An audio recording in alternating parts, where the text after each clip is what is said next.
Ouais, c'est motivé, alors. Donc, bonjour Olivier Andrieux et bienvenue sur la chaîne. Encore une fois, un grand merci d'avoir accepté cette interview. Dans un premier temps, est-ce que vous pourriez rapidement vous présenter peut-être pour les personnes qui vous connaîtraient pas, même si vous êtes quand même assez connu dans le milieu du SEO francophone? Eh bien, je m'appelle Olivier Andrieux, j'ai créé la société Abondance en 1996, donc je viens du domaine du Minitel, il y a bien longtemps de tout ça, et puis en fait en 93, j'ai commencé à faire de la veille technologique dans le domaine des télécoms, Mhm. et donc j'ai vu arriver Internet, le web, la DSL, enfin tout ce qui fait notre quotidien aujourd'hui. Et ben, j'ai plongé dedans et donc je me suis tout de suite intéressé aux moteurs de recherche, aux annuaires à l'époque. Et puis j'ai créé donc ma société en Abondance en 1996. Donc ça fait 25 ans avec des prestations de référencement sur les outils de recherche de l'époque, puisque Google n'était pas là encore. Ouais. Et puis voilà, donc ça fait 25 ans que je fais ce métier que j'adore.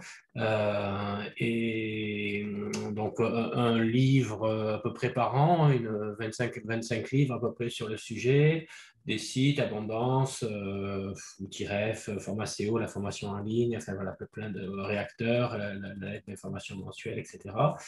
Et en fait, mon activité, donc je suis consultant SEO. J'aide mes clients, j'explique à mes clients ce qu'il faut qu'ils fassent pour être bien référencés, pour être visibles. Donc, je ne fais pas le référencement des sites de mes clients. Moi, je suis vraiment un consultant, je ne suis pas une agence. Mhm. Et donc, j'essaie de leur expliquer ce qu'ils doivent faire pour être plus visibles sur les moteurs de recherche, alors soit par des formations, soit par des audits de sites ou de l'accompagnement lors de création de sites web ou de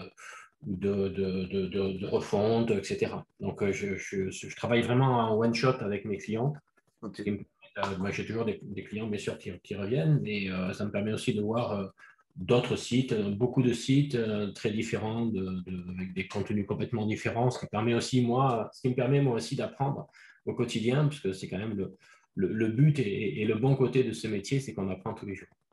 C'est clair. D'ailleurs, j'allais vous demander justement, ce qui vous a plu d'emblée lorsque vous vous êtes un peu attelé, au SEO, et ce qui vous plaît toujours aujourd'hui dans le SEO. Globalement, c'est ça, c'est un peu le test and learn, toujours devoir, Oui, être au courant et cetera? c'est pas une science exacte, hein, donc ça a un côté un peu fatigant parce que ben, il faut Mmh. toujours essayer d'essayer de comprendre comment ça fonctionne. Et en même temps, c'est le côté assez passionnant qui fait que on apprend tous les jours de nos découvertes, du test and learn, justement. Et c'est ça. C'est aussi le fait que finalement, tout le monde a besoin d'un moteur de recherche. Quand je me suis intéressé à Internet en 1993, c'était quoi les deux grands outils? C'était le mail et les outils de recherche. Finalement, c'est ce qu'on fait le plus souvent. On recherche de l'information et on utilise le mail. Et donc, bon, le mail, ça ne m'a pas enthousiasmé en termes de fonctionnalité.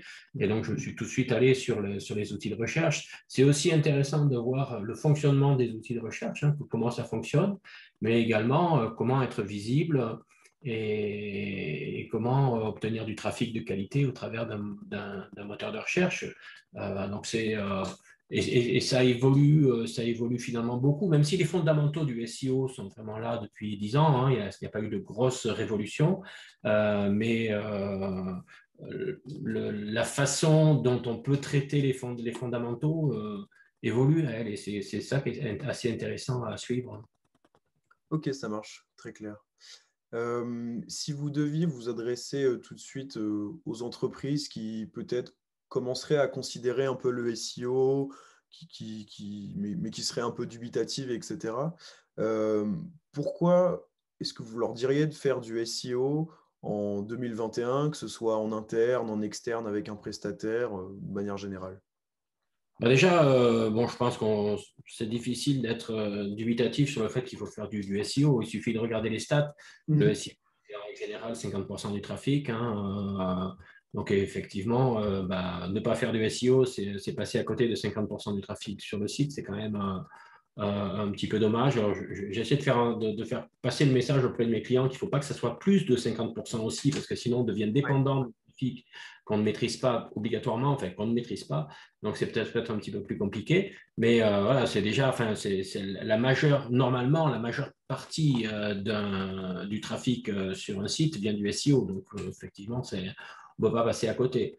Après, ça dépend un petit peu de la stratégie de l'entreprise. Si le web est essentiel dans la stratégie de l'entreprise, bah oui, il faut vraiment investir dans le SEO parce que c'est important. Si le web est secondaire dans la stratégie de l'entreprise et que, par exemple, je sais pas, un boulanger ou une petite société ou tout simplement une société qui n'est pas online, hein, qui n'a pas vraiment une activité online, bon, ce sera peut-être un petit peu plus une présentation des activités, etc. Bon, il n'y a pas besoin d'avoir, il faut être trouvé sur son nom, sur quelques requêtes, mais l'investissement ne sera pas énorme. Mais de toute façon, il faut avoir un site web, donc autant être quand même un minimum trouvé. Tout dépend en fait du taux de dépendance au web qu'on a dans la stratégie d'entreprise. Plus on a besoin du web, plus on aura besoin du SEO. Après, est-ce qu'on le fait en interne ou est-ce qu'on sous-traite? Ben, ça dépend de pas mal de critères, mais ça dépend un petit peu du temps qu'on a déjà, ou si on a les bonnes personnes. Est-ce qu'il y a la possibilité d'embaucher une personne également? Encore une fois, c'est une question d'importance du web.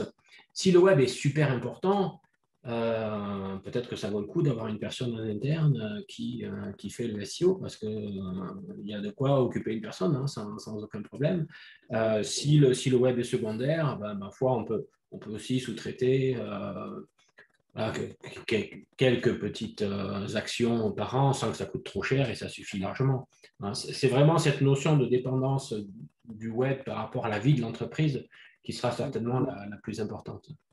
Il y a aussi la problématique quand on veut faire du SEO en interne de recruter les bons profils et de recruter des personnes compétentes. Parce que je pense que je me mets à la place de certaines entreprises. Peut-être que des fois, ils partent avec un premier profil SEO, mais qu'au final, un profil trop junior ou qui n'est pas assez compétent pour s'occuper d'un gros site de tant de pages, etc. Enfin, faut aussi. Oui, je discute avec pas mal de sociétés hein, et il y a un vrai problème, même avec des agences, hein, il y a un vrai problème pour embaucher des gens qui ont déjà un profil minimum de connaissances et aussi une motivation. Ça semble être un gros souci. Il y a pas vraiment de formation SEO, enfin de cursus universitaire de formation sur le long terme en termes de SEO. Donc, la plupart du temps, alors bien sûr, il y a plein de formations et moi-même j'en propose, hein, mais ce sont des formations sur quelques heures ou dizaines d'heures, mais ce n'est pas des cursus universitaires. Il n'y a pas de diplôme officiel, il y a des certifications, il y a un certain nombre de choses quand même. Hein. Il y a les certifications du SEO Campus, il y a le SEO Camp, pardon, il y a les certifications X et SEO des frères Perronnet. Il y a des petites choses, mais c'est pas facile de s'y reconnaître, c'est pas facile.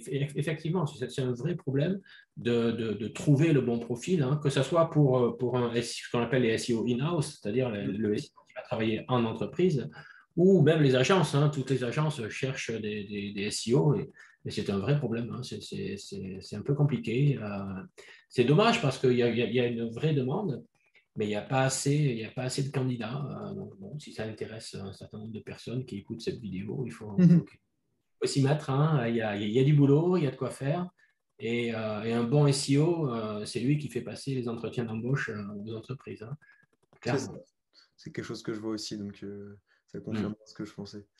Mm. Quand on parle de SEO, d'un point de vue très pratique, on entend souvent parler de white hat et de black hat. Donc, pour ceux qui ne savent pas, white hat, c'est globalement respecter toutes les lignes de conduite de Google. Et black hat, ça va être justement un peu essayer de manipuler l'algorithme ou du moins passer entre les filons et pas respecter toutes les règles à 100%. Comment est-ce que vous vous positionnez? Donc, je pense que les personnes qui vous connaissent ont déjà la réponse, mais pour les personnes qui ne vous connaîtraient pas, c'est peut-être, ça peut être sympa d'éclaircir ce point. Oui, alors moi je suis 100% white hat, hein, et depuis le début. Hein, voilà, je suis la même ligne depuis 25 ans. qui est de dire on peut obtenir des très bons résultats en suivant les guidelines, les recommandations de Google, en ayant un site bien fait, bien conçu, techniquement de qualité, avec du contenu de qualité. Après, il faut être légitime par rapport aux requêtes qu'on vise, bien sûr, hein, et c'est surtout beaucoup de travail, clairement. Et il faut être patient, parce qu'effectivement, le Black Hat, ben, ça peut aller très vite, mais bon, il n'y a pas de pérennité, puisque si on se fait choper par la patrouille, comme on dit, ben, on peut être pénalisé. Mais voilà, mon travail, en fait, auprès de mes clients, c'est d'essayer de viser la pérennité, d'avoir une bonne visibilité aujourd'hui, dans 5 ans, dans 10 ans. Des sites web qui étaient bien faits de façon totalement white hat il y a 5 ou 10 ans, ils sont encore, ils performent encore aujourd'hui. Hein, c'est très, très pérenne comme travail. Bien sûr, il y a toujours des petites choses à rajouter, mais tout ce qui a été fait il y a 10 ans, ça n'a pas été à annuler aujourd'hui, à supprimer. Tout est bon, quasiment. Donc voilà, moi, je me positionne comme white hat. Après, c'est une question d'état d'esprit, je crois. Hein. Bon, bah, quand vous jouez au Monopoly ou au Trivial Pursuit ou à un jeu de société, vous suivez les règles ou vous ne les suivez pas, ou vous trichez. Hein. C'est un peu la même chose en SEO. Si vous trichez au Monopoly, vous n'allez pas aller en prison. Enfin, peut-être que vous irez en prison sans passer par la case départ. Ouais, c'est ça. Mais pas dans la vraie prison. Ce n'est pas une question d'être légal ou pas légal. C'est juste que vous ne suivez pas les règles. Bon, ben, après, il faut l'assumer. Hein. C'est tout. Vous pouvez effectivement sortir du jeu. C'est un peu la même chose. C'est une question d'état d'esprit. Moi, ça me va bien. Je trouve que c'est plus clean par rapport à mes clients de proposer des prestations pérennes. Maintenant, il y a pas mal de clients qui sont pressés, qui veulent aller vite et qui font du Black Hat, qui demandent des prestations de Black Hat en toute connaissance de cause. Et à ce moment-là, il n'y a pas de souci. Après, bon, bah, ils se font choper. Hein. C'est pas, ce qui serait pas normal, ce serait que des prestations Black Hat soient vendues à des clients sans que le client soit au courant. Ça, par contre, effectivement, ce serait un vrai problème. À partir du moment où on propose des prestations et qu'on les assume derrière, bon, ben après, chacun fait comme il entend. Hein. Pour moi, ce n'est pas un souci. Je pense qu'il faut de tout pour faire un monde. Mais personnellement, je suis clairement white hat. C'est clair. C'est ça qui correspond à mon mode de fonctionnement et au quotidien, en fait. Oui, puis de toute façon, au final, après, c'est aussi, ça devient aussi un positionnement, une image, etc.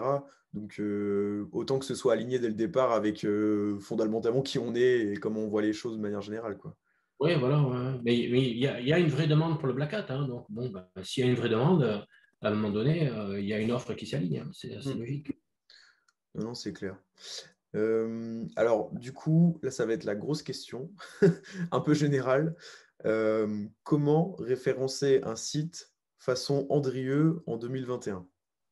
Il ne faut surtout pas référencer un site façon Andrieux. En tout cas, c'est mon message. En fait, moi, ma façon de fonctionner, c'est de dire voilà les clés. C'est clair.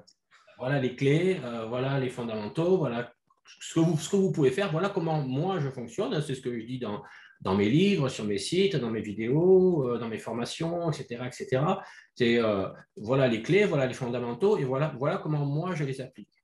Mais ça ne veut pas dire qu'il faut copier exactement ce que je fais. Ce serait dommage. Prenez ce que je vous propose et allez-y, test and learn. On est toujours dans le test and learn. Faites votre propre méthodologie, faites vos propres tests. Peut-être que vous allez trouver des choses qui sont bien meilleures que ma façon de fonctionner. Je l'espère, en tout cas, c'est vraiment le but. Ce n'est pas parce que je fais quelque chose que c'est obligatoirement parfait et très bien. Je pense que c'est bien, mais c'est ma façon. C'est ma façon de voir. Pourquoi on ne peut. Et je suis sûr qu'on peut trouver mieux. C'est évident. Donc il faut au contraire même essayer de trouver mieux. Donc ne faites pas comme je fais.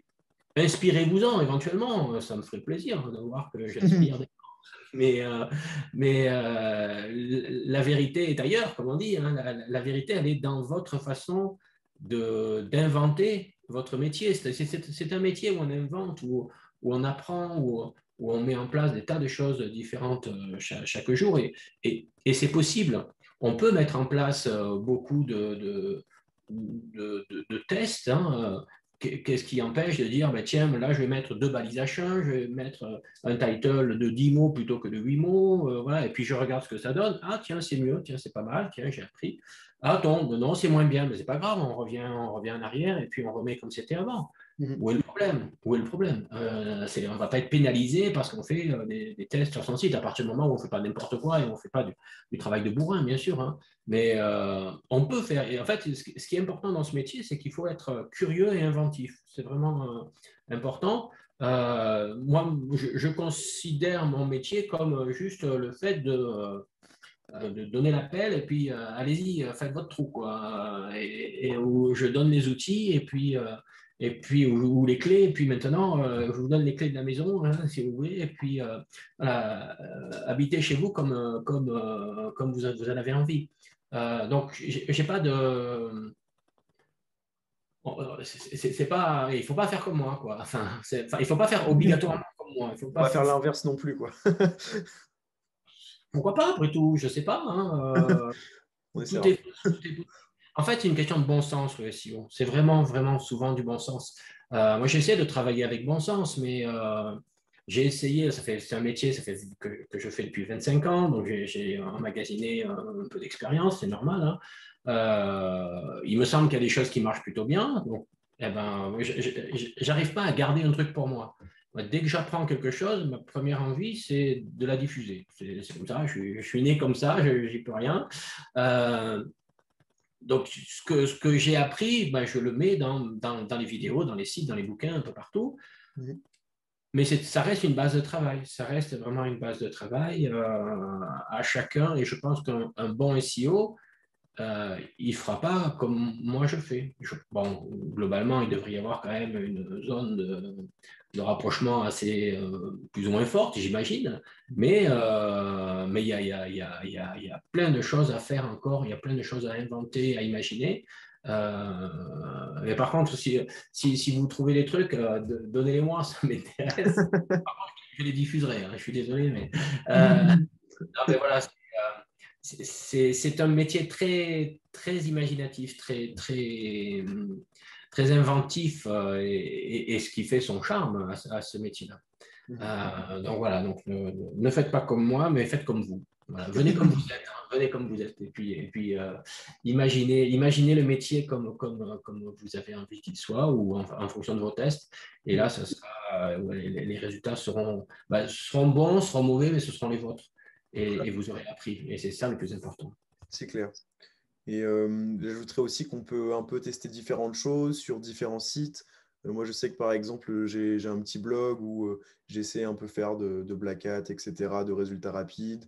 D'un autre côté, j'ai mon site plutôt vitrine où justement, je suis plutôt en mode full white hat, vraiment faire les choses propres. Et bon, après, moi, je vois les différences, donc voilà, mais on peut très bien tester deux camps en même temps. Il n'y a vraiment aucun souci, quoi. Bon, Voilà. il faut faire attention quand même de ne pas mettre les mêmes empreintes digitales sur les 2 sites quand même. Non, oui. Attention, hein, sur le Black Hat, c'est quand même un vrai métier. Hein. Ouais, Et ouais, non, après, oui, c'est clair. je pense que Google a des algorithmes de rapprochement entre les différents auteurs, les différentes sources d'informations, etc. Donc, bon, Ils il faut communiquent un juste peu faire partout. attention. Voilà. Mais effectivement, ça peut être intéressant. Il n'y a qu'en testant qu'on se rend compte des choses. Hein. Et ça, je crois que c'est Laurent Bourrelli, un référenceur assez connu dans le domaine, hein, qui dit la vérité elle est à l'écran. Mais c'est vrai, la vérité est à l'écran. On teste et puis on voit, hein, et on regarde. Hein, et on voit effectivement ce qui marche et ce qui ne marche pas. Et ce qui marche pour un site peut ne pas marcher pour un autre site. Ouais. Hein, c'est des choses qu'on voit assez souvent. Donc, chaque site a sa propre vérité, en fait, vraiment. Mhm. C'est vraiment ça. Donc, on y va et puis on prend son bâton de pèlerin et puis on teste. Hein. Alors, Mhm. je pense qu'il y a des gens qui n'aiment pas ça, qui préfèrent travailler sur une science exacte. Hein, je comprends très bien. En SEO, on est sûr de rien. Et à chaque nouveau site, ne peux pas dire qu'on part de zéro, mais enfin, tout s'étudie, quoi. C'est pour ça qu'une des réponses favorites des SEO, c'est ça dépend. Quand on pose une question, et souvent on dit ça dépend, mais oui, ça dépend vraiment, quoi. Ça dépend d'un tas de critères. Et on ne peut pas avoir de réponse toute faite, de potion magique, de dire ben, tu as un site, tu vas faire ça, ça va marcher. Non. Tu as un site, tu fais ça, tu regardes, tu mesures et tu vois, est-ce que ça marche? Ça, si ça marche, tant mieux. Si ça, bon, tu vas trouver quelque chose pour que ça marche mieux. Si ça ne marche pas, ben, ce n'est pas grave, tu fais autre chose. Mais chaque site a sa propre vérité, en fait. C'est clair. C'est pour ça qu'on voit des fois des SERP sur certains domaines où, par exemple, la suroptimisation ou un gros pourcentage d'encre optimisée ne va pas forcément être pénalité. Là où peut-être sur d'autres domaines, ça va l'être plus facilement, où on ne va pas retrouver les mêmes SERP, pas les mêmes typologies de sites. Enfin, Oui, oui, oui. En fait, les algorithmes des moteurs de recherche aujourd'hui sont vraiment à base de machine learning donc d'apprentissage automatique. Et en fait, en fonction du contexte, et le contexte étant un certain nombre de critères, il va y avoir un fonctionnement différent de l'algorithme. Il n'y a qu'un algorithme, mais par contre, il est mutant. Il est vraiment mutant en fonction de la requête, de l'intention de recherche, etc. On ne va pas du tout avoir les mêmes types de résultats sur une recherche transactionnelle. Hein. Je veux acheter quelque chose que sur une recherche informationnelle de type encyclopédique, par exemple. C'est le même algorithme derrière, par contre, son fonctionnement sera complètement différent. Et certainement que les poids attribués à tel critère ou tel critère seront complètement différents aussi. Donc, c'est vraiment le système est mutant de plus en plus, hein, clairement, hein, avec toutes les notions d'intelligence artificielle, etc., de réseaux de neurones dans tous les sens, etc. Ça devient quasiment impossible de comprendre comment fonctionne l'algorithme. Je ne sais même pas si chez Google même, il doit plus y avoir grand l'algorithme, enfin qu'il y a une vision globale de l'algorithme en tout cas. Ouais, voilà, c'est le côté passionnant du truc aussi, quoi, clairement. Ouais, c'est clair. D'ailleurs, en parlant de mutation, un peu de changement d'algorithme, en 2021, on a eu quand même quelques grosses mises à jour, entre guillemets, hein, de l'algorithme Google. Vous, qu'est-ce que vous pensez de ces nouveautés-là en SEO? Est-ce qu'il y en a à vraiment prendre en compte plus que d'autres? Alors, en 2021, en fait, Google s'est endormi pendant les 6 premiers mois, parce qu'il n'y a pas eu de jour, hein, il n'y a pas eu vraiment de mise à jour. Et puis, d'un coup, il nous a tout mis à l'été. Ah, poum, il a fait 2 core updates. Donc, core updates, c'est les mises à jour du cœur de l'algorithme en juin et juillet, qui ont eu des impacts plus ou moins importants sur certains sites. Hein. Alors, ce que je vois souvent, c'est sur les core updates, un site qui est 100% white hat et souvent assez étanche au core update. Pas toujours, hein. Il peut y avoir des dégâts collatéraux, j'en ai vu dernièrement. Mais enfin, souvent les core updates, ce sont souvent les sites qui ont un peu dépassé la ligne jaune qui prennent des coups. Et il semblerait que, enfin, moi, ce que je constate depuis 2-3 ans, c'est que c'est très difficile. Enfin, il n'y a plus vraiment de grandes lignes directrices sur les core updates. Comme avant, on pouvait dire, je ne sais pas, ça touche les balises H ou le title ou les liens, etc. Des sites peuvent être impactés de façon complètement différente. Donc, c'est souvent du cas par cas. Euh, à mon avis, ça reste quand même très fortement sur le contenu. Pour les core updates, c'est plutôt du contenu soit de qualité moins bonne, soit qui répondent moins à l'intention de recherche détectée par le moteur de recherche, etc. En tout cas, c'est beaucoup moins sur la qualité des liens, puisque ça fait quand même quelques années maintenant que Google ignore de plus en plus les liens de faible qualité, c'est-à-dire la majorité des liens. Donc, je pense que les core updates aujourd'hui, le netlinking est vraiment quelque chose de très, très enfin, n'est pas très pris en compte, et c'est plutôt sur des notions de qualité de contenu. Après, il y a eu la link spam update. Là, par contre, c'était il y a quelques semaines, hein, il n'y a pas si longtemps, Ouais. peut-être 15 jours, où là, c'était vraiment une lutte contre les sites qui ont du netlinking de faible qualité. Bon, il fallait s'y attendre un peu, parce que c'est un peu n'importe quoi à l'heure actuelle. C'est un petit peu comme en 2012, quand Penguin est arrivé, où c'était vraiment, alors là, c'était le grand n'importe quoi.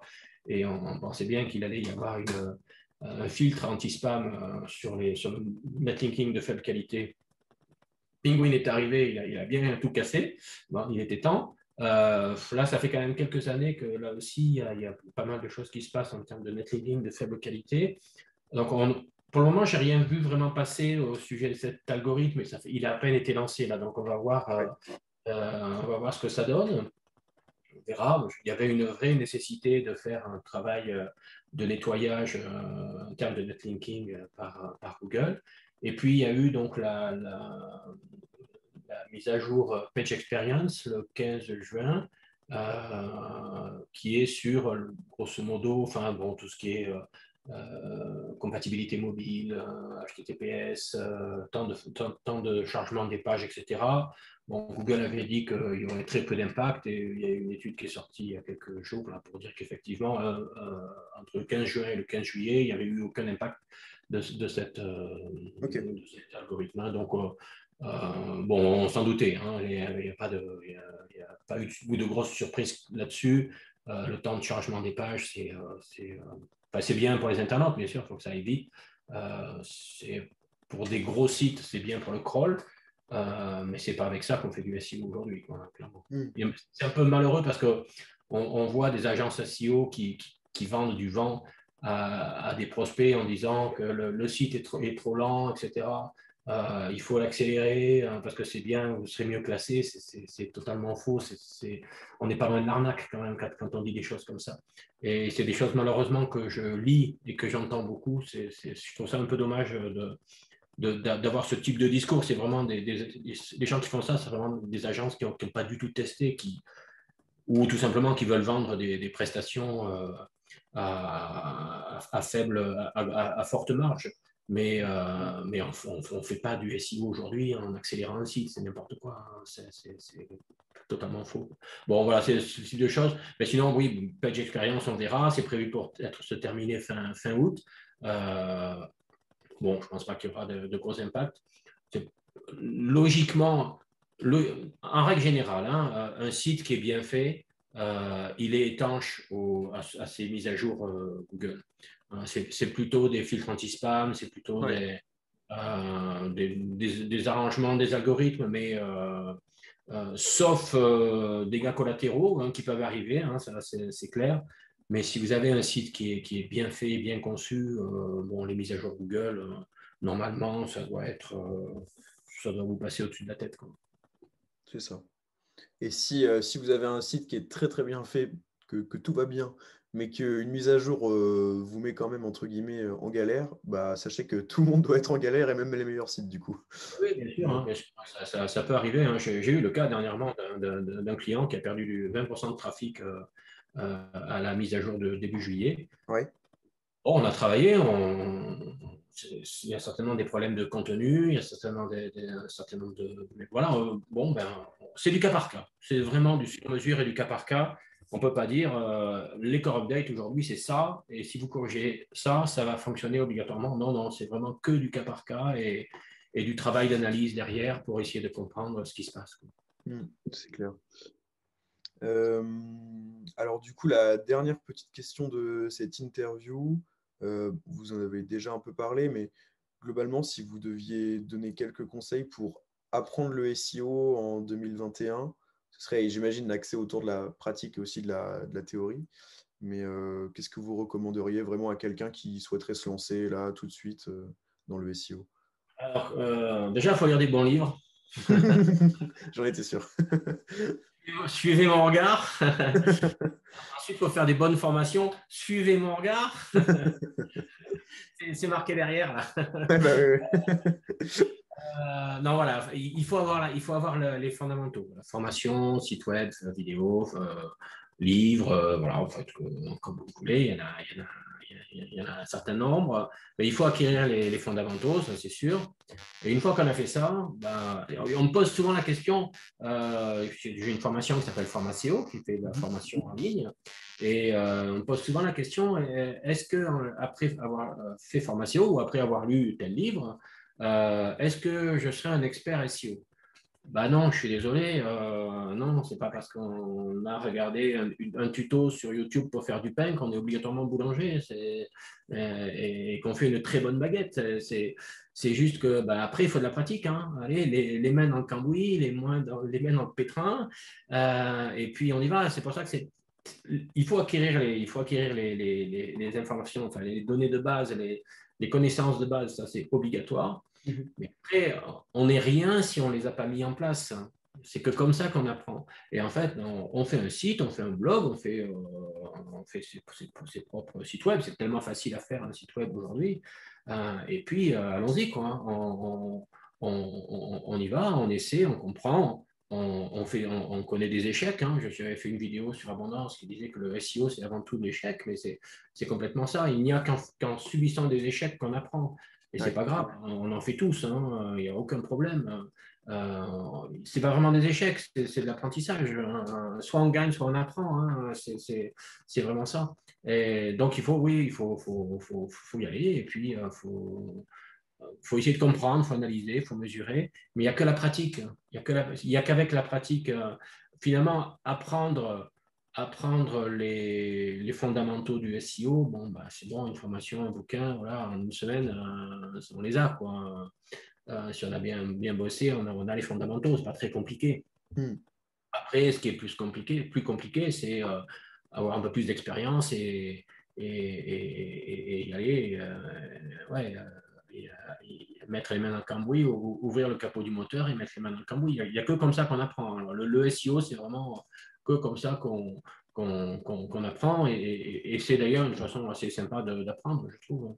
Hein. C'est de se donner des objectifs qui sont simples au début, d'essayer de se positionner sur des requêtes qui ne sont pas très demandées, qui ne sont pas très concurrentielles, et puis on monte en gamme au fur et à mesure. Mais il y a que la pratique qui va donner. C'est pour ça qu'il faut être un peu patient aussi. On ne devient pas expert SEO du jour au lendemain, mais ça n'existe dans aucun métier, ça, c'est pas possible. Mhm. Il y a du travail, hein, il y a du travail, et puis des connaissances et de la pratique à acquérir. Bon, ben, voilà. Voilà, donc il faut être un peu patient et bosser. Voilà. C'est voilà, il faut bosser. Hein. C'est pas des trucs. On n'appuie pas sur un bouton pour faire du SEO et pour être bon, entre guillemets, en SEO du jour au lendemain. Non, c'est du temps et du sang, de la sueur et des larmes, hein, comme disait Winston Churchill. Très bonne conclusion.